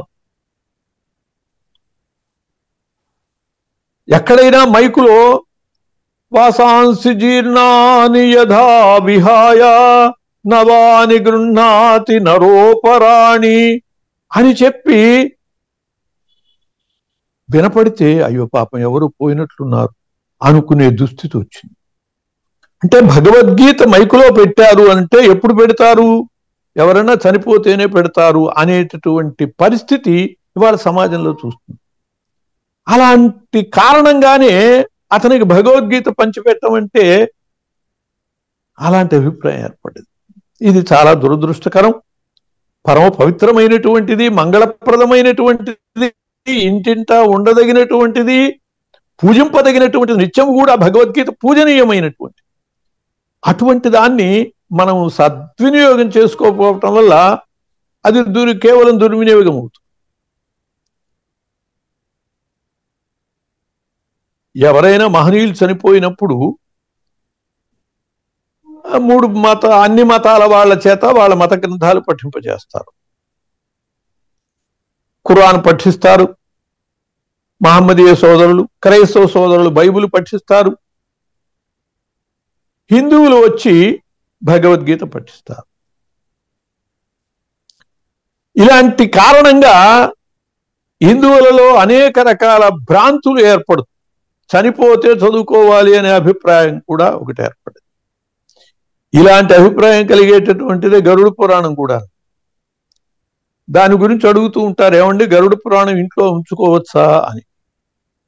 గరుడ పురాణం అంటే గరుడ పురాణం కూడా అష్టాదశ పురాణాల్లో ఒకటి. వేదవ్యాస భగవానుడు చెప్పినటువంటిది. మరి అష్టాదశ పురాణాలు పవిత్రమైనవే, వాటిలో గరుడ పురాణం కూడా ఒకటి. కాబట్టి పురాణాలు అట్టే పెట్టుకోవటాన్ని గురించి ప్రశ్నించుకోవాల్సిన అవసరం లేదు. దానికి కారణం ఏమిటంటే ఈ గరుడ పురాణం ఎవరైనా చనిపోయిన రోజున ఆ 11 రోజుల్లో గరుడ పురాణ పఠనం చేస్తారు. అందువల్ల ఇటువంటి అభిప్రాయం ఏర్పడింది. నిజంగా అలా గరుడ పురాణ పఠనం ఇప్పుడు మానేశారు, కానీ అదే కొనసాగుతూ ఉంటే ఇంత పాపం లోకంలో ఉండదండి. మన వాళ్ళు ఏ వ్యవస్థ చేసినా చాలా గొప్ప విలువలు ఉంటాయి వాటిలో. అప్పుడు గరుడ పురాణం చదివించారు. ఎందుకు అంటే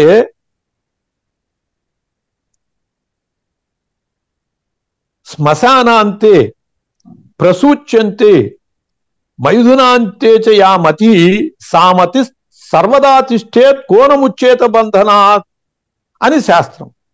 శ్మశానాంతంలో ఏ అభిప్రాయం మనుషులకు ఉంటుందో ఆ అభిప్రాయం కనుక ఎప్పుడూ ఉండేటట్లయితే ఎవరు బంధాల్లో చిక్కుకోరు.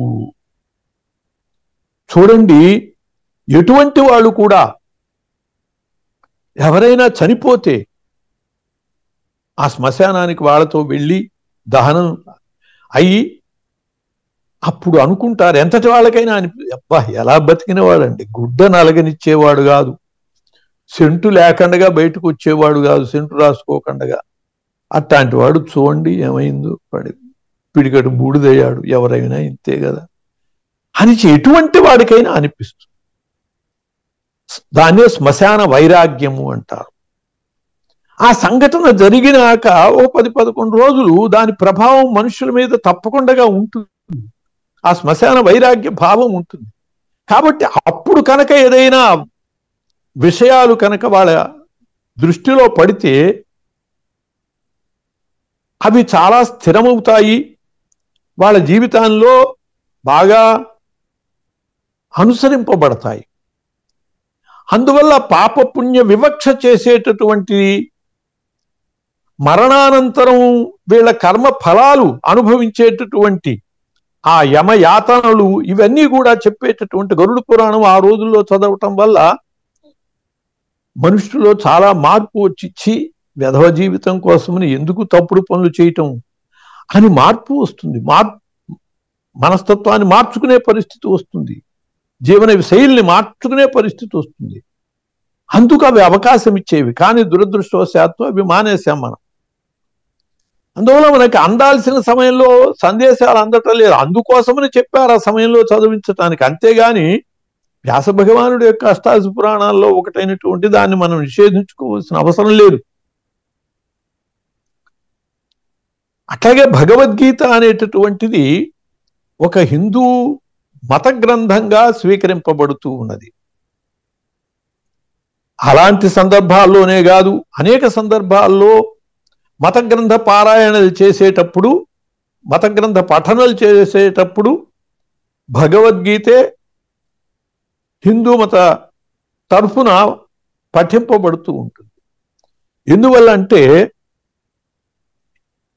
అనంతమైనటువంటి సాహిత్యం, వేదాల దగ్గర నుంచి కూడా హిందూ ధర్మంలో ఉన్నటువంటి ఇవన్నీ మత గ్రంథాలే. అష్టాదశ పురాణాలు, వేద శాస్త్ర పురాణాలు అన్నీ కూడా హిందూ మత గ్రంథాలే.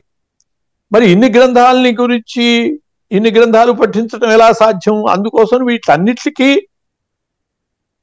ఒక సంక్షిప్త రూపంగా ఉండేటటువంటిది ఇందాక చెప్పుకున్నాం మనం.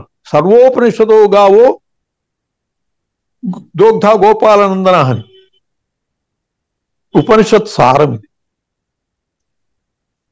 సకల పురాణ సారం భగవద్గీత. హిందూ ధర్మానికి సంబంధించినటువంటి అన్ని ప్రధానాంశాలని ప్రతిబింబించేటటువంటిది, నిరూపించేటటువంటిది భగవద్గీత. అందువల్ల ఇది కేవలం భారతంలో భీష్మ పర్వంలో 18 అధ్యాయాలైనా కూడా దీనికి అంతటి విశిష్టత ఉన్నదండి. కేవలం హిందూ మత గ్రంథము అనిపించుకునే అంతటి స్థాయి ఈ భగవద్గీతకి ఉన్నది. దీంట్లో సందేహం లేదు. మనకు ఏవైతే కావాలో ఆ సిద్ధాంతాలన్నీ కూడా హిందూ ధర్మంలో ఉండేటటువంటి ప్రధానమైన అంశాలన్నీ, ముఖ్యంగా హిందూ ధర్మంలో కర్మ సిద్ధాంతం ప్రధానమైనటువంటి ఏమిటంటే జన్మకి కారణం కర్మ. ఈ కర్మని బట్టే మళ్ళీ జన్మ వస్తుంది. మనం ఏ కర్మ చేస్తామో ఆ ఫలితాన్నే మనం అనుభవిస్తూ ఉంటాం. కర్మ చేసి తీరాలి. ముక్తి పొందాలి అంటే కర్మను విడిచిపెట్టడం కాదు, కర్మ ఫలాన్ని త్యజించాలి. కర్మణ్యేవాధికారస్తే మా ఫలేషు న కదాచన అని చెప్పి కృష్ణ పరమాత్మ చెప్పాడు.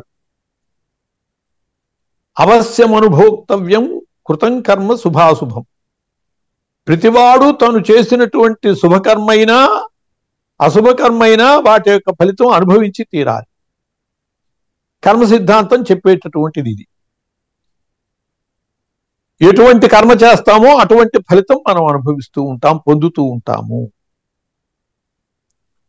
ఈ కర్మల కారణంగానే మళ్ళీ జన్మల్ని పొందుతూ ఉంటాము. జన్మల్ని పొంది మళ్ళీ ఈ కర్మల్ని అనుభవిస్తూ ఉంటాము. ప్రారబ్ధము, ఆగామి, సంచిత కర్మలు, వీటన్నిటిని గురించి ఈ కర్మ సిద్ధాంతం కర్మణ్యేవాధికారస్తే ఇటువంటి కర్మ మనకి ఒక అధ్యాయమే ఉన్నది. కర్మయోగం 18 అధ్యాయాల్లో ఒక యోగం, కర్మయోగానికి ప్రత్యేకించి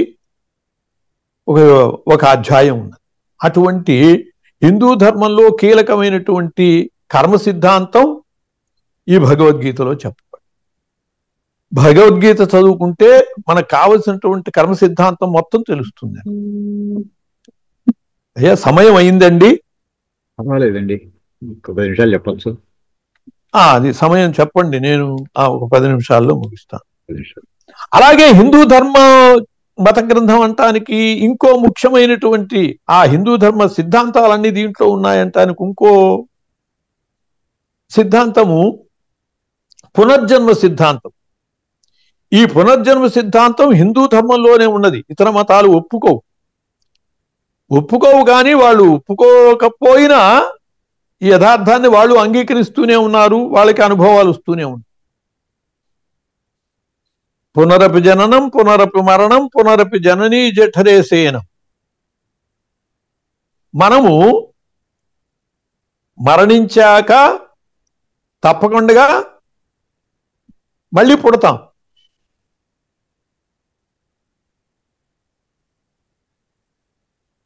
పుట్టినవాడికి మరణం తప్పదు, మరణించిన వాడు మళ్ళీ పుట్టక తప్పదు. ఈ సిద్ధాంతము, ఈ పునర్జన్మ సిద్ధాంతం హిందూ ధర్మమే చెబుతుంది. ఈ పునర్జన్మ సిద్ధాంతానికి సంబంధించినటువంటి అనేక విషయాలు మనకి భగవద్గీతలో చెప్పబడ్డాయి. వాసాంసి జీర్ణాని యథా విహాయ నవాని గృహ్ణాతి నరోపరాణి. మనము చినిగిన చొక్కా వదిలేసేసి కొత్త చొక్కా ఎట్లా వేసుకుంటామో అలా ఈ శల్యమైనటువంటి ఈ శుష్కించినటువంటి శరీరాన్ని వదిలేసి కొత్త శరీరాన్ని పొందుతాము. అదే ఈ జీవుడు మళ్ళీ కొత్త శరీరాన్ని పొందటమే పునర్జన్మ అని చెప్పి, అలా పునర్జన్మ సిద్ధాంతం నైనం ఛిందంతి శస్త్రాణి నైనం దహతి పావక. ఈ ఆత్మని ఛేదించేవాడు లేడు, దహించగలవాడు లేడు. ఈ ఆత్మ నశించేది కాదు, మళ్ళీ జన్మ పొందుతూ ఉండేటటువంటిది. ఎప్పటిదాకా పొందుతుంది అంటే కర్మ శేషము నశించేదాకా. సంచిత కర్మలు ఏవైతే ఉన్నాయో ఆ సంచిత కర్మలన్నీ పోయేదాకా జ్ఞానాగ్ని దగ్ధ కర్మాణం, జ్ఞానాగ్ని వల్ల జ్ఞానాన్ మోక్ష. మోక్షం రావాలంటే జ్ఞానం వల్లే వస్తుంది.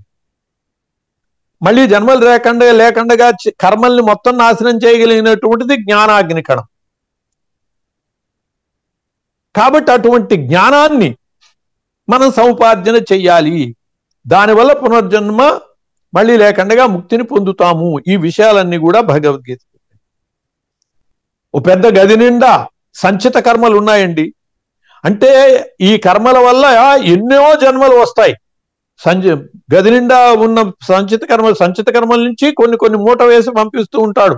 ఒక్కొక్క దేహం ఇచ్చి ఆ కర్మలకు సంబంధించినటువంటి అనుభవానికి అవసరమైనటువంటి శరీరాన్ని ఇచ్చి పంపిస్తూ ఉంటాడు భగవంతుడు. మనకి ఎన్ని గదుల నిండా ఉంటాయో సంచిత కర్మలు చెప్పలేవు. అటువంటి సంచిత కర్మలన్నీ కూడా ఓ పెద్ద దూది నింపిన గది అనుకోండి సంచిత కర్మలు. దానిలో ఒక అగ్నికణం వేస్తాం, సంచిత కర్మలు ఎన్ని మిగులుతాయి? ఓ నిప్పు కణిక వేస్తే ఆ దూదిలో కేవలం మిగులుతుందా? అలా గది నిండా సంచిత కర్మలు ఉన్నా కూడా ఒక్క జ్ఞానము అనే అగ్నికణ కనుక వేసేట్లయితే మొత్తం సంచిత కర్మలు నశిస్తాయి, జ్ఞానాన్ మోక్ష, ముక్తి లభిస్తుంది అని చెప్పబడ్డది. అటువంటి పునర్జన్మ సిద్ధాంతం కూడా మన భగవద్గీతలో చక్కగా చెప్పబడ్డది. అవతార సిద్ధాంతం,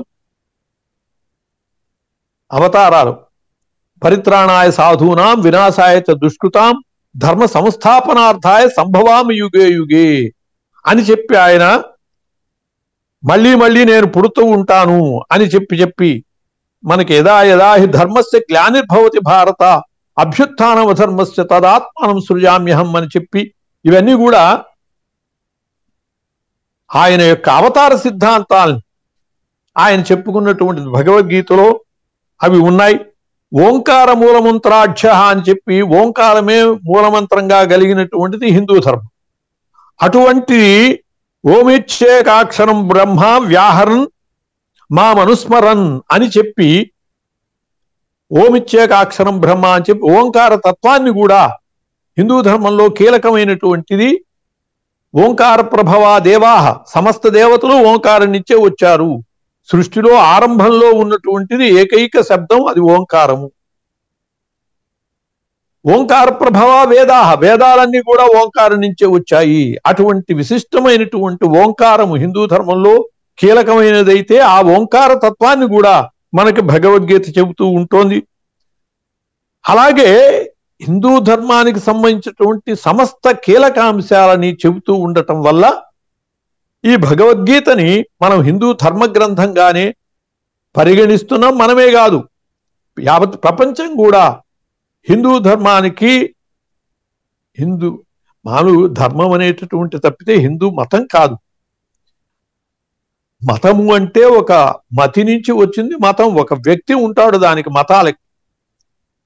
మహమ్మదీయ మతం మహమ్మదు ఉంటాడు, క్రైస్తవ మతం క్రీస్తు ఉంటాడు, బౌద్ధ మతం బుద్ధుడు ఉన్నాడు, జైన మతం జినుడు ఉన్నాడు. ఇట్లా మతాలకి కారణమైనటువంటి ఒక వ్యక్తులు ఉంటారు. హిందూ ధర్మానికి ఎవ్వరూ కారణమైన వ్యక్తులు లేరు. సాక్షాత్తు భగవంతుడే ప్రసాదించినటువంటిది. ఇది అసలు మతం కాదు, ధర్మం. సృష్టిలో ఉన్న ఏకైక ధర్మం హిందూ ధర్మమే, మిగతావన్నీ మతాలు.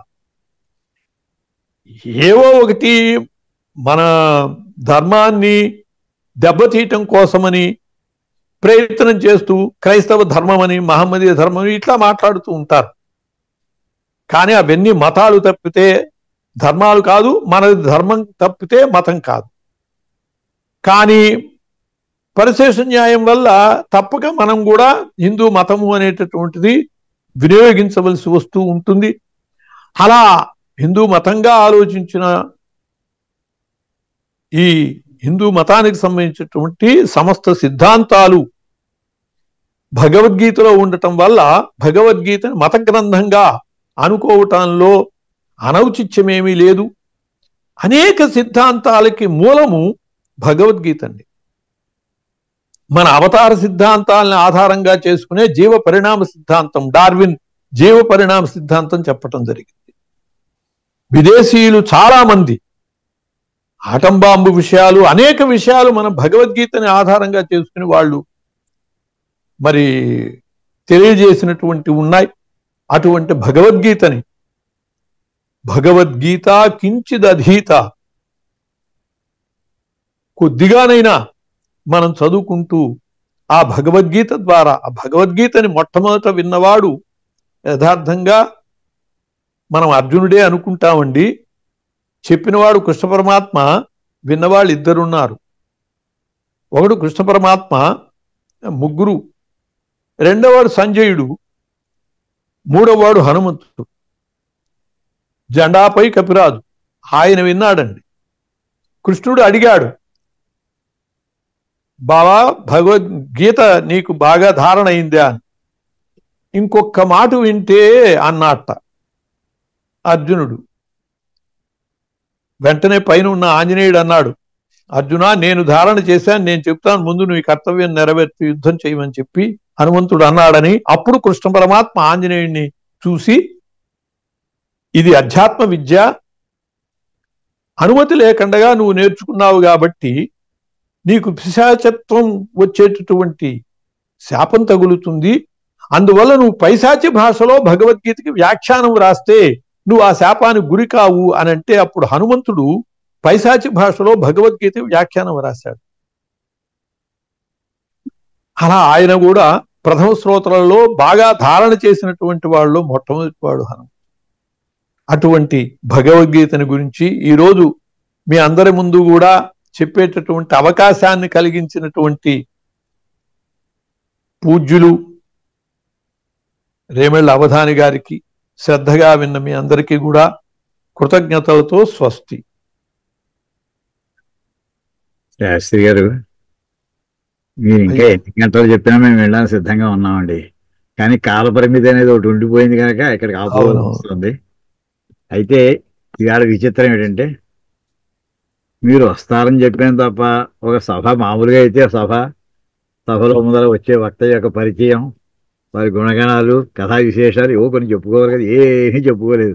స్టార్టింగ్ మీరు శుక్లాంబరసరం ఉన్నారు, మేము మాట్లాడకుండా నోరు కట్టేశారు మాకు మీ గురించి. అయితే ఒక్కసారి ఇప్పుడు చెప్తానమ్మా. ఈ సందర్భంలో మీరు చెప్పిన ఒక వాక్యాన్ని జనం అందరికీ ముందర పెట్టాలని నాకు జ్ఞాపకం అండి. 3 సంవత్సరాల క్రితం 2022 ఆగస్టు 14 ఆ వేళ కాకినాడలో మనం తెలుగు మహాభారతానికి మనం సహస్రాబ్ది ఉత్సవాలని అనౌన్స్ చేసుకున్నాం. ఆ వేళ కంచిపీఠాధిపతుల యొక్క సమక్షంలో జరిగింది. ఆ రోజున ఎక్కడో సభలో ఉండి, విశాఖపట్నంలో ఎక్కడో ఉండి పాపం అక్కడి నుంచి మన కార్యక్రమం కోసం చాలా హడావిడిగా వచ్చి శాస్త్రి గారు ఆవేళ ప్రసంగించారు. ఆ ప్రసంగంలో ఒక చిన్న అంశం చెప్తానమ్మా. గాంధారి కళ్ళకి గంతలు కట్టుకోవడంలో ఎంత ధర్మం ఉంది, అది వారు తీసుకున్నది. ఇంకేదంటే ధృతరాష్ట్రుడు ఆవిడ కట్టుకునే కారణం ఏంటంటే ధృతరాష్ట్రుడు కళ్ళు లేదు కనుక, దృష్టి లేదు కనుక ఈవిడ కూడా పాతివృత్య ధర్మం కోసం అని చెప్పేసి కళ్ళ గంతలు కట్టుకుపోతుంది. చెల్లుబాటు ఉంది కనుక, ఇంటూ నడుస్తుంది కనుక. కానీ వారు ఆవేళ చెప్పిందంటే తల్లికి పిల్లల సంగతి ఎవరు, ఆవిడ పిల్లల సంగతి చూసుకుందా? చూడలేదు. ఆవిడ కళ్ళకి గంతలు కట్టుకోవడం మూలానే పిల్లలు ఏం చేస్తున్నారో చూడలేదు. భ్రష్టులు అయిపోయారు. దుర్యోధనాలు కూడా సర్వనాశనం చేయడానికి కారకులయ్యారు. దానికి కారణం ఏంటంటే తల్లి పట్టించుకోకపోవడం. అంచేత తల్లి అయినటువంటిది బాధ్యతాయుతంగా ఉన్నప్పుడు నిజంగా ఏం చెప్పాలి? ఆయనకి కళ్ళు కనిపించినప్పుడు ఆయనకి ఎక్కడ ఇంకా మామూలుగా కళ్ళు ఉన్నప్పుడే ఎంత సేవ చేస్తామో, కళ్ళు లేనటువంటి వాడికి ఇంకా ఎక్కువ సేవ చేయాలి. కళ్ళకి గంత కట్టుకోకుండా ఉండవలసింది. ఇంకా గొప్ప పాతివర్త్యం అయ్యింది. కాసేపు మ్యూట్ చేయండి మాత్రం మిగతా వాళ్ళు కూడా. అటువంటిది ఆ గాంధారి కట్టింది ధర్మానికి వ్యతిరేకంగా చివరికి ఫలం వచ్చింది తప్ప ధర్మయుతమైనటువంటి ఫలం రాలేదని చెప్పిన ఆ వేళ వారు చెప్పినాడు శాస్త్రి గారు. మీరు చెప్పిన వాక్యం ఇప్పుడు ఎన్ని వేల మందితో చెప్పుకుంటాను. పెద్ద బీబీసీ లాంటి వాడు ఇక్కడ మేము చెప్పుకుంటూ ఉంటాం. అయితే ఈ వేళ అద్భుతం. ఇది చక్కటి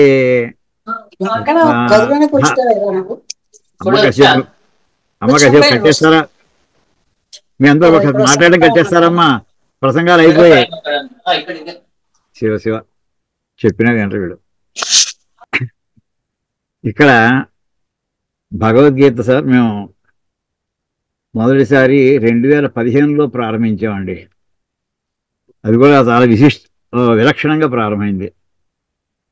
పుష్పగిరి పీఠాధిపతులు ఆవేళ చాతుర్మాసం దీక్షా దివసం నాడు పెద్దవారు ఉన్నప్పుడు ఆవేళ ఉదయం దీక్ష అంటే మా బేగంపేటలోనే వారి ఆశ్రమం ఉంది కనుక ఆవేళ ఉదయం కలిసాం. సాయంకాలం కూడా రండి అన్నారు. అంటే పొద్దున కూడా అంతా ఆ దీక్ష హడావిడి గందరగోళం అందరూ ఉంది. సాయంకాలం వారి అనుగ్రహ భాషణం కూడా ఉంది. వారు నన్ను చూసి ఒక మాట అన్నారు, అవధాన్ గారు మీరు ఒకసారి భగవద్గీత మళ్ళీ ఒకసారి మననం చేసుకోవాలని ఉందండి నాకు అని అన్నారండి. అప్పుడు నేను పుల్లెల వారి దగ్గర గీతా భాష్యం అంతా ఆద్యంతాలు పాఠం చెప్పుకోవడం జరిగింది. తప్పకుండా స్వామి అన్నాం. అనుకుని ప్రారంభించామండి. ఆవేళ ప్రారంభించింది అంటే భూమికి నుంచి శాంకర భాష్యం తీసుకుని అక్షరం ప్రత్యక్షరం కూడా దానికి పాఠం చదువుకుంటూ అది వివరిస్తూ వెళుతుండగా 2వ అధ్యాయంలో 16వ శ్లోకం దగ్గర వచ్చేప్పటికి నాసుతో విద్యతే భావ అనే శ్లోకం ఏదైతే వచ్చిందో దానికి భాష్యార్థం చెప్పేసిన తర్వాత స్వామి ఈ శ్లోకానికి సైంటిఫిక్గా కూడా అన్వయం కుదురుతుందండి, మీరు అనుమతిస్తే చెబుతానని అన్నాను. చెప్పండి అన్నారు. అది సుమారు 1.5 గంటల సేపు నడిచిందండి. సైంటిఫిక్గా న్యూక్లియర్ ఫిజిక్స్ పరంగా అది మొత్తం పదార్థ విజ్ఞానం అంతా ఎలా ప్రారంభమైంది, ఈ సైన్స్ ఎలా డెవలప్ అవుతుంది, ఈవేళ ఎంతవరకు వచ్చింది, ఇంకా ఎక్కడ వెళ్ళలేకపోతుంది, మన వేదాంతం ఎక్కడికి వెళ్ళింది, ఈ విషయాలని చెప్తూ డయాగ్రామ్స్ వేసి వారికి చెప్తుంటే ఇంతట్లో అప్పటికి 6 అయిపోయింది. సామాన్యంగా 5ంటికి 4ంటికి ప్రారంభించేవాళ్ళం, 5ంటికి ముగించిన తర్వాత వారికి సాయంకాలం అనుష్ఠానం. సాయంకాలం అనుష్ఠానానికి సమయం అయిపోయిందండి అని అన్నారు. అంటే ఈ పూటకి ఇక్కడ ఆపుకుందాం అని అర్థం, సూచన. అక్కడ వెంటనే ఆపాం. ఆ మొన్నాడు వారికి కుదరలేదు. ఆ మొన్నాడు పాపం ఆవేళే వారు బ్రహ్మీభూతులు అయిపోయారు. ఆవేళ మొన్నడే 2 రోజున పాఠం ఆపేసిన వాళ్ళు అనుకోకుండా. తర్వాత 1 ఏడాది విరామం వచ్చింది. ఇక్కడ మా స్నేహితులు కందుకూరు సత్యనారాయణ గారిని, ఆయన కళాని ఆయన స్టేట్ బ్యాంక్లో మేనేజర్, చీఫ్ మేనేజర్గా చేసి రిటైర్ అయ్యారు. మంచి చిన్నప్పుడు 50 ఏళ్ళ నుంచి స్నేహం మాకు. అలాగే కళాని సత్యనారాయణమూర్తి గారిని మన లా సెక్రటరీ అండి. వారు ఎంత ఈ శాస్త్రాన్ని అధ్యయనం చేశారో, లాలో ఉన్న ప్రిన్సిపల్ సెక్రటరీ లా డిపార్ట్మెంట్కి ఉన్న స్టేట్ గవర్నమెంట్కి.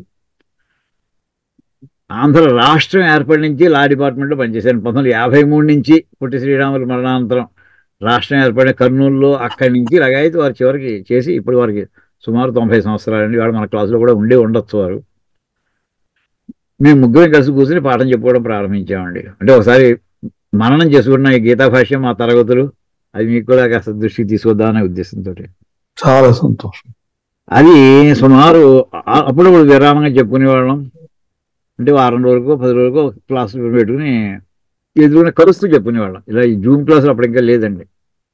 2021లో మనకి ఎప్పుడైతే 22, 20లో ఇది ప్రారంభమైందో, జూమ్ ప్రారంభమైందో, అంటే కరోనా వచ్చిందో, ఆన్లైన్లో చెప్పుకుందాం అనుకుని ఎవరింటో వాళ్ళు లాక్డౌన్ పెట్టేసి ఇంట్లోకి రావడానికి బయటకు వచ్చే పరిస్థితి లేకపోవడంతో అది జూమ్ స్టార్ట్ చేసామండి. జూమ్ స్టార్ట్ చేసేవాడికి దాని పరిమితి ఏమిటి, ఇంకా అంతర్జాతీయంగా వెళ్ళిపోయింది. అప్పటి నుంచి క్లాసులు ప్రారంభిస్తే మొత్తం 6 సంవత్సరాలు, వారానికి ఒక క్లాసు 2 క్లాసులు చొప్పున చెప్పుకుంటే 6 సంవత్సరాలు పట్టిందండి. అది కృష్ణ పరమాత్మ మళ్ళీ మేము కృతజ్ఞతలు చెప్పుకోవడం కోసం ఇక్కడి నుంచి కురుక్షేత్రం వెళ్ళి ఎక్కడ గీతోపదేశం చేశారని చెప్తారో ఆ జ్యోతి సరోవరం ఉంటారండి. అక్కడ పాలరాతి విగ్రహంతో కంచి పరమాచార్య చిన్న దేవాలయం కట్టించారండి. అక్కడికి వెళ్ళి మళ్ళీ భగవద్గీత కొంత పారాయణ కొంత చేసి తిరిగి వచ్చేసాం. అక్కడ గీతా భాష్యం, ఈ పుస్తకం భగవద్గీత పుస్తకాన్ని బట్టి అక్కడ పారిజాత పుష్పాలతో అక్కడ పూజ కూడా చేసుకోవడం జరిగిందండి. అక్కడ ఎక్కడ గీతోపదేశం జరిగిన ఆ ప్రదేశం అక్కడ. తర్వాత మళ్ళీ 2వ ఆవృత్తి మళ్ళీ ప్రారంభించామండి. ఒక ఏడాది నుంచి 2 ఏడాదిన్నర అయింది. మెల్లగా అవుతుంది. కొంత సంస్కృతం కూడా అవసరమనే ఉద్దేశంతో ఒక 5-6 నెలలు విద్యార్థులు, అంటే ఇందులో చదువుకుని అందరూ కూడా రిటైర్ అయిపోయినటువంటి వాళ్ళే, కానీ వీళ్ళు అందరికీ ఉపయోగిస్తున్న సంస్కృతం క్లాసులు పెట్టడం. ఆ సంస్కృతం క్లాసులు 5-6 నెలలు ఈ సంస్కృత క్లాసుల కోసమని 5-6 నెలలు విరామం తీసుకుని మళ్ళీ ఇప్పుడు మాత్రం మొత్తం అందరం కూడా ఈ క్లాసుల్లో మళ్ళీ భగవద్గీత యథాతథంగా నడుస్తుంది. 2వ అధ్యాయంలో 30వ శ్లోకం పూర్తయిందని 31వ శ్లోకం దాకా వచ్చాం, నడుస్తుంది. ఇది చిరంతనమైనటువంటి మహాప్రయాణం. అదే రకంగా ఎల్వి గంగాధర శాస్త్రి గారితో మీకు అందరికి తెలుసుంటుంది. ఆయన దానికి పాడడానికి ముందర రావాల్సినటువంటి ఆ గ్రంథ రచన నేను ఆయన కలిసి కూర్చొని చేసామండి.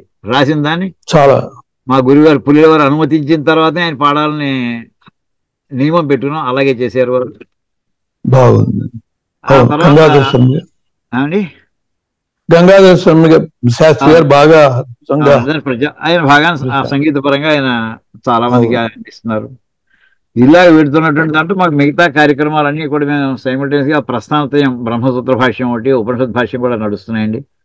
అంటే అప్పుడప్పుడు ఎప్పుడు మనకి విరామం కుదురుతుందో అప్పుడు అలా చెప్పుకుంటూ మొత్తం మీద ఈ కార్యక్రమంలో ప్రధానంగా అయితే విద్యార్థులకి ఈ మధ్య ఏం చేసామంటే ఇందులో ఉన్నటువంటిది భగవద్గీత సంక్షిప్త పరిచయం అని చెప్పి పర్సనాలిటీ డెవలప్మెంట్ ఏదైతే అంటూ ఉంటారో ఆ ఇందులో 58 శ్లోకాలు సెలెక్ట్ చేసుకుని పిల్లలకి అర్థమయ్యే మాటల్లో ముందర నీకు ఏం కావాలో నిర్ణయించుకో. నీకు ర్యాంక్ కావాలా, మార్కులు కావాలా, చదువు కావాలా, సర్టిఫికేట్ కావాలా, ముందర నీ టార్గెట్ నిర్ణయించుకో అని చెప్పాడు. హెడ్డింగ్స్ పెట్టి అది ఏ శ్లోకంలో చెప్పాడు భగవద్గీత, దాని అసలు తాత్పర్యం ఏమిటి, ఇలా ఒక 58 శ్లోకాలు సెలెక్ట్ చేసి అవి కూడా కొన్ని వేల పుస్తకాలు విద్యార్థులందరికీ కూడా వినిమయం చేయడం జరిగిందండి. వీటన్నిటికీ మించి ఈ మధ్య కూడా ఏం చేసామంటే నేత్ర లోపం ఉన్నటువంటి వాళ్ళు, కళ్ళు లేనటువంటి వాళ్ళు, దృష్టి లోపం ఉన్నటువంటి వాళ్ళు, వీళ్ళు కొంచెం వాళ్ళకి సహజంగా ఎక్కడ గొయ్యి ఉందో తెలియదు, ఎక్కడ గోడ ఉందో తెలియదు, వాళ్ళకి భయంగా ఉంటుంది, ఒక్కళ్ళు వీధిలోకి వెళ్ళలేరు ఆసరా లేకుండా. అలాంటి వాళ్ళకి ధైర్యం కలిగించడం కోసమని హనుమాన్ చాలీసా, జీవితం మనకి ఎలిమెంటరీ స్కూల్ లాగా అయితే ఎంఎస్సి దాకా కూడా లెక్కలు చెప్తారు, ఫిజిక్స్ చెప్తారు, కెమిస్ట్రీ చెప్తారు, ఎకనామిక్స్ చెప్తారు, సివిక్స్ చెప్తారు తప్ప జీవిత పాఠాలు చెప్పరండి. ఎలా జీవించాలో చెప్పరు. ఆ ఎలా జీవించాలో చెప్పేది భగవద్గీతే కనుక ఈ భగవద్గీతని మొత్తం ఇదో పాఠ్యగ్రంథంగా మనం తీసుకుందాం. మనకు అందరూ కావాల్సిన వాక్యాలు తీసుకుని ఆధ్యాత్మికత పక్కన పెట్టండి కాసేపు. వాళ్ళకి అది కాదు, వాళ్ళకి నాకేమిటంటే వాళ్ళకి ఉద్యోగం కావాలి, వాళ్ళకి జీవనభృతి కలవాలి. అలాంటి ఈ వీళ్ళకి బ్రెయిలీలో తయారు చేసామండి. భగవద్గీత సంక్షిప్త పరిచయాన్ని బ్రెయిలీలో తయారు చేసి అది మొన్న కిందటి నెల 30వ తారీఖు అక్టోబర్ 30వ తారీఖున తెలంగాణ గవర్నరు ఆయన చేత ఆవిష్కరణ చేయడం జరిగిందండి. ఆశ్చర్యం ఏంటంటే ఇక్కడ మాకు ఈ ఆంధ్ర తెలంగాణ ప్రాంతాలు ఎక్కడెక్కడ ఈ పాఠశాలలు ఉన్నాయో ఈ ఆంధ్ర విద్యార్థులకి పాఠం చెప్పేటండి అన్నిటికీ కూడా వినియోగించడం జరుగుతోందండి. అందరికి ఫ్రీగా. ఇది మాత్రం ఒక్కడి దగ్గర ఎవరి దగ్గర రూపాయి తీసుకునేది లేదు. అయితే ఖర్చు అవుతుంది. ఆ ఖర్చు ఇవ్వడానికి ఎవరెవరిని స్పాన్సర్ చేయండి అని అడుగుతాం, వాళ్ళు వెంటనే స్పందిస్తారు. అది అలా చేసుకుంటూ ఇది ఈ రకంగా భగవద్గీత మనం చేసే సేవ ఏమిటంటే మామూలుగా జ్ఞాననేత్రులు మాత్రమే అయినటువంటి వాళ్ళకు కూడా ఈ రకమైనటువంటి వాళ్ళకి అనుకూలంగా ఉండే గ్రంథంలో ఇవ్వడం కూడా అదో ధ్యేయంగా పెట్టుకుని అదో పెద్ద కృషి జరుగుతోందండి. అయితే ఆయన అడిగారు గవర్నరు, ఇది మన 2 రాష్ట్రాలకే పరిమితం కాదండి, ఈవేళ ప్రాథమిక స్థాయిలో ముందర తెలుగు ప్రారంభించాం, తెలుగులో బ్రెయిలీలో చేశాం. ఇది ఇక్కడ ఉండే మేము సుమారు 10,000 మంది విద్యార్థులు ఉన్నారటండి ఈ 2 రాష్ట్రాల్లోనూ, నేత్రహీనులు 10,000 మంది. వాళ్ళందరికీ సుమారుగా అందించడం జరిగాక హిందీలో చేసి భారతదేశం అంతా కూడా జాతీయం చేద్దాం. ఇది ప్రస్తుతం స్థానికంగా, తర్వాత జాతీయంగా, తర్వాత అంతర్జాతీయంగా ఈ బ్రెయిలీ పుస్తకాలు తయారు చేసి వినిమయం చేద్దామని ప్రయత్నంలో ఉన్నామండి. ఈ విషయాలు తమకి మనవి చేసుకుందామని ఈ సందర్భంలో ఒక్కసారి పరమేశ్వరుని యొక్క అనుగ్రహం పొందడానికి గీతాజీ చాలా సంతోషం అండి. ఈ మహత్తరమైనటువంటి యాత్రలో నేను కూడా మీతో పాటు 4 అడుగులు కలిసి వేసే భాగ్యం కలిగింది. అది అందుకు నేను ధన్యత భావిస్తున్నాను. అది అలాగే సహస్రాబ్ది అయితే మళ్ళీ ఈ వేళ వరకు మనం మధ్యలో కలవపోయినా. అయితే అమ్మ అందరూ వినండి, భద్రాచలం రాముల వారి విషయంలో కూడా వీరు ఎంతో కృషి చేస్తున్నారు. ఆ విషయం అది అక్కడ జరిగే మన కంచెల గోపాలం చెప్పబడేటటువంటి అసలు రామదాసు పెట్టినటువంటి ప్రవర ఏదైతే ఉందో ఆ ప్రవర ప్రస్తుత కాలంలో మారిపోయింది. మళ్ళీ పునరుద్ధరణ కోసం వాళ్ళు విశ్వ ప్రయత్నాలు చేస్తున్నారు. అతి త్వరలో అవన్నీ కూడా సఫలీకృతం అవుతాయని మేము భావిస్తున్నాం స్వామి, ప్రార్థిస్తున్నాం కూడా. అది కూడా కలుస్తామండి.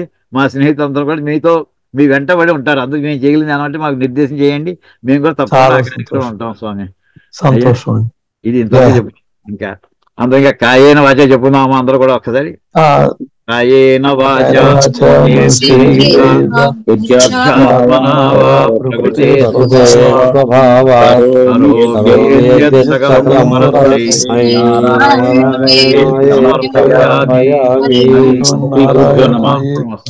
చిదంబర శాస్త్రి గారు మాది